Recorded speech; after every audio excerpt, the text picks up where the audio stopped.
नमस्कार, आदाब, ग्रीटिंग्स। मैं डॉक्टर फ़ारूक हूँ और मेरा ताल्लुक़ तुलसीपुर ज़िला बलरामपुर से है, यूपी से। और इस वीडियो मैं सिक्योरिटी फोर्सेस हॉस्पिटल रियाद में एज एन स्पेशलिस्ट काम कर रहा हूँ। पिछले 2 साल से कोविड में काम करने का काफ़ी एक्सपीरियंस रहा मेरा और रेस्पिरेटरी ज़ोन में मैं मुसलसल काम करता रहा पिछले 2 सालों से। तो मैं आज इस वीडियो के ज़रिए अपने क्षेत्र के लोगों से, ख़ासकर तुलसीपुर और उसके जो अतराफ़ के गांव हैं, उसके आसपास के लोगों से मुखातिब हूं और एक दर्दमंदाना अपील करना चाहता हूं। आज कोविड सेकेंड फेज़ में बड़ी मुहलिक और जानलेवा बीमारी की शक्ल में पूरे मुल्क में फैल गया है और आलम यह है कि ये बीमारी बड़ी तेज़ी से हो रही है लोगों को और सडन उनमें ऑक्सीजन फॉल कर रहा है। पिछले साल हम देखते थे कि स्लोली प्रोग्रेसिव कोर्स था, लेकिन अभी रैपिड डिटोरिएशन यानी बहुत तेज़ी से हालात में बिगाड़ पैदा होता है और ऑक्सीजन फॉल करने लगती है और फाइनली मरीज़ जो है रेस्पिरेटरी फेलियर में चला जाता है और मरीज़ की डेथ हो जा रही है। तो इस बार ये मर्ज़ काफ़ी जानलेवा है, काफ़ी लोगों की जान चली गई है। और दूसरा सबसे बड़ा मसला ये है कि इस बार इस बीमारी ने हमारे हेल्थ केयर सिस्टम की कमज़ोरियों को एकदम उजागर कर दिया है। हमारे पास बैकअप प्लान नाम की कोई भी चीज़ नहीं है। हमारे पास हेल्थ केयर सिस्टम के नाम पे कोई भी चीज़ नहीं है। हमारे पास हमारे लोग जिनकी ऑक्सीजन 74-72 है, देयर फैमिली मेम्बर्स, उनके लोग, उनके घर के लोग ऑक्सीजन के लिए रो रहे हैं, भाग रहे हैं, दवाएं नहीं मिल रही हैं और अचानक से वो देखते हैं कि उनके घर के लोग उनकी आंखों के सामने तड़प तड़प कर चले जा रहे हैं। आईसीयू सपोर्ट की तो बात छोड़ दीजिए कि आईसीयू प्रोवाइड होगा उनको एक ऑक्सीजन सिलेंडर हमारा सिस्टम नहीं प्रोवाइड कर पा रहा। ये एक अजीब मजबूरी है।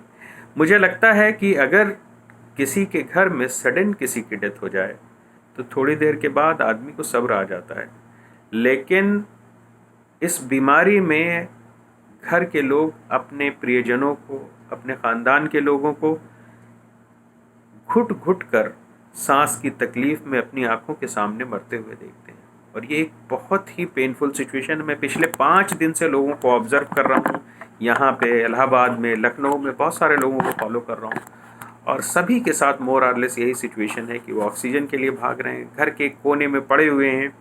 एक ऑक्सीजन सिलेंडर बड़ी मुश्किल से मिलता है, कभी 12 घंटे के लिए नहीं मिलता।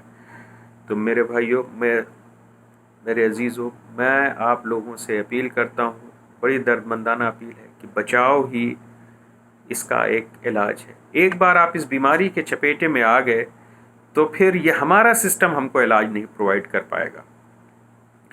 दूसरी चीज़ मैं आपको बताऊं कि इस बीमारी से बचाव के 2 तरीक़े हैं। एक तरीक़ा जो आप सबको बताया गया है, गवर्नमेंट मशीनरी, उनका सिस्टम और उनके मीडिया के लोग जो मीडिया मैनिपुलेशन करके उन्होंने आप सारी जिम्मेदारी आपके ऊपर डाल दी कि आप डिस्टेंस फॉलो नहीं करते, आप मास्क नहीं पहनते। ऐसी चीज़ जिसमें उनको कुछ ना करना पड़े, उन्होंने वो सब आपको बहुत सिखाया। तो मैं ये चाहता हूँ कि मैं उस पर कुछ भी नहीं कहूँगा।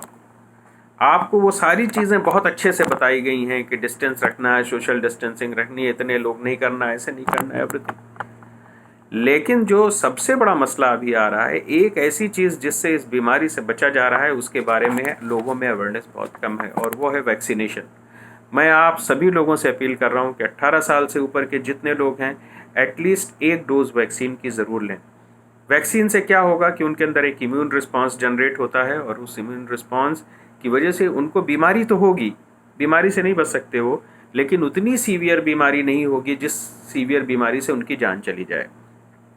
वैक्सीन के बारे में सिर्फ 3 चीज़ें, 3 लोग ऐसे हैं जो वैक्सीन नहीं ले सकते। एक, जिनको वैक्सीन से एलर्जी हो, रिएक्शन हो जाए।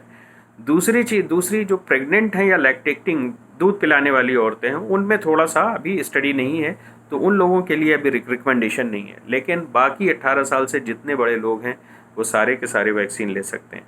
इसलिए आप लोग वैक्सीन जल्दी से जल्दी लगवाइए और वैक्सीन से अगर 10% भी सीवियरिटी आपकी डिज़ीज़ की कम हो जाती है तो ये आपकी जान बचाने में बहुत ही मददगार साबित होगी।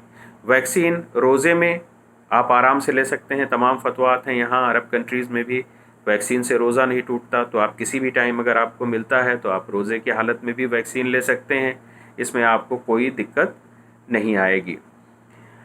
तीसरी चीज़ जो मैं जिस पे ज़ोर डालना चाहता हूँ कि इसके बारे में जो अफवाहें हैं कि इस वैक्सीन के कॉम्प्लिकेशन है, मैं आपको बताऊँ बहुत रेयरेस्ट कॉम्प्लिकेशन है। सारी वैक्सीन मोर और लेस अच्छी हैं, जिसमें फ़ाइज़र की एफिकेसी सबसे अच्छी है। लेकिन अगर आपको फ़ाइज़र अवेलेबल नहीं है, जो भी वैक्सीन अवेलेबल है, अगर वो आपकी सीवियरिटी को 10-20% कम कर ले जा रही है, ये भी आपकी जान बचाने में बहुत मददगार साबित होगी। उम्मीद करता हूँ कि आप लोग जल्दी से जल्दी वैक्सीनेशन कराएंगे। जहाँ भी जिस सोर्स से मिले एटलीस्ट 1 डोज वैक्सीन की ज़रूर लगवा लीजिए, और बाकी कोविड प्रिकॉशंस का एहतियात कीजिए। बचाव ही इस बीमारी से एक रास्ता है, वरना हमारे पास हेल्थ केयर सिस्टम के नाम पे, बैकअप प्लान के नाम पे कुछ भी नहीं है, and we are totally helpless. हम उम्मीद करते हैं और दुआगो हैं कि इस वबा से, इस परेशानी से हमें जो है ऊपर वाला निजात दे, और उम्मीद करता हूँ कि आप सब लोग बखैर व आफियत होंगे। अपना ख्याल रखिएगा और मेरी तजवीज़ पर ज़रूर अमल करिएगा।